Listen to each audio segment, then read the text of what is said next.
ഇതിവിടെ ഒട്ടിച്ചാൽ എങ്ങനെയുണ്ടാവും? മണിക്കുട്ടി നിൽക്ക്. എന്ത് പറ്റിയിട്ടുണ്ട്? നീ ഒരു കാര്യം ശ്രദ്ധിച്ചോ? എന്ത് കാര്യ? പെട്ടെന്ന് പറ. ആരെങ്കിലും കാണും മുമ്പ് ഇതിവിടെ ഒട്ടിക്കണം. ആ ചക്കി ചക്കുറുവാവയും ബാക്കിലേക്ക് നിന്നത് ശ്രദ്ധിച്ചോ നീയെ? ഹാ, അവരിതെവിടെ പോയി? അതാ ഞാൻ പറഞ്ഞത്, അവർ വരട്ടെ. അവര് കുറച്ച് പിന്നാക്കം നിൽക്കുന്നുണ്ട്. അവര് നിന്നോട്ടെ, നമുക്ക് തൊട്ടിക്കാന്ന്. എടി മണിക്കുട്ടി, ഞാൻ പറയുന്നതൊന്ന് കേൾക്ക്. എന്താ കാര്യം? ഇത് നമ്മൾ രണ്ടുപേരും ഒട്ടിക്കുന്നത്. അഥവാ എങ്ങനെങ്കിലും പുറത്തായാല് നമ്മൾ മാത്രമാവും കുറ്റക്കാര്. അതിനതാരും അറിയുന്നില്ലല്ലോ. നീ ഞാൻ പറയുന്നതൊന്ന് കേൾക്ക്.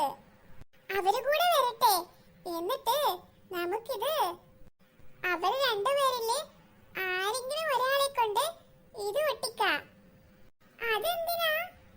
അതൊക്കെ ഉണ്ട്. അവരിതിൽ കൂടിയാല് അവർക്ക് പിന്നെ നമ്മുടെ പേര് പുറത്ത് പറയാൻ പേടി കാണും.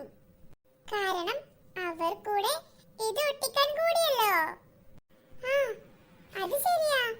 അല്ലെങ്കിലും നിനക്ക് ഭയങ്കര ബുദ്ധിയായിട്ടുണ്ട്. ഇപ്പോഴെങ്കിലും നീ അത് സമ്മതിച്ചു തന്നല്ലോ. ആ, ചിലപ്പോഴൊക്കെ നിനക്ക് നല്ല ബുദ്ധിയാ. പക്ഷെ ചിലപ്പോ നോക്ക്, അവര് മെല്ലെ സാവധാനം വരുന്നത് കണ്ടോ? അവര് രണ്ടുപേരും ഇങ്ങോട്ട് നടന്നു നീങ്ങുമ്പോഴേക്കും ആരെങ്കിലും വരുന്നുണ്ടോ? നീ ഒന്ന് സമാധാനായിരിക്ക്. നമ്മൾ ഈ പരിസരം എല്ലാം നോക്കിയതല്ലേ. ഇവിടെ അടുത്തെങ്ങും ആരുമില്ല. കഴിഞ്ഞോ? ഇല്ല. ഇത് കഴിയാൻ വേണ്ടി നിങ്ങൾ രണ്ടുപേരും എവിടെയാ നിന്നിരുന്നത്? ഞങ്ങള് ബാത്റൂമിൽ പോയതാ. എന്നാ വാ. എന്തിനാ? നീ ഏതായാലും ഇന്ന് യൂണിഫോം ഇട്ടിട്ടില്ല. അപ്പൊ നിന്റെ ഡ്രസ്സിന് ചളിയാവുമെന്നുള്ള പേടിയൊന്നും വേണ്ട. അങ്ങനെ പറ്റൂല. ഇതെന്റെ പുതിയ ഡ്രസ്സാ. എന്നാ തക്കടുവാ, ഇങ്ങോട്ട് വാ, നീ ഒട്ടിക്ക്. ഇതെന്റെ പുതിയ ഡ്രസ്സാ. ഇന്ന് എന്റെ ഹാപ്പി ബർത്ത്ഡേ ആയിട്ട് എന്റെ അമ്മ എന്നെ പുതിയ ഡ്രസ്സ് ഇട്ടാ പറഞ്ഞു വിട്ടിരിക്കുന്നേ. ചക്കി, അതൊന്നും പറഞ്ഞാ പറ്റില്ല. ആരെങ്കിലും വരുമ്പോഴേക്കും വേഗം ഇത് അവിടെ തൂക്ക്.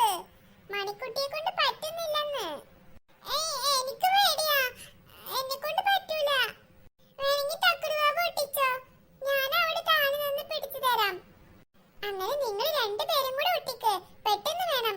ഇപ്പൊ ആരെങ്കിലും വന്നാല് നമ്മൾ 4 പേരും പെട്ടുപോകും. അയ്യോ, നമ്മള് പെടുവോ? പെടാതിരിക്കണമെങ്കിൽ പെട്ടെന്ന് ഇത് അങ്ങോട്ട് ഒട്ടിക്ക്. തക്കടു, വേഗം വാ. പെട്ടെന്ന്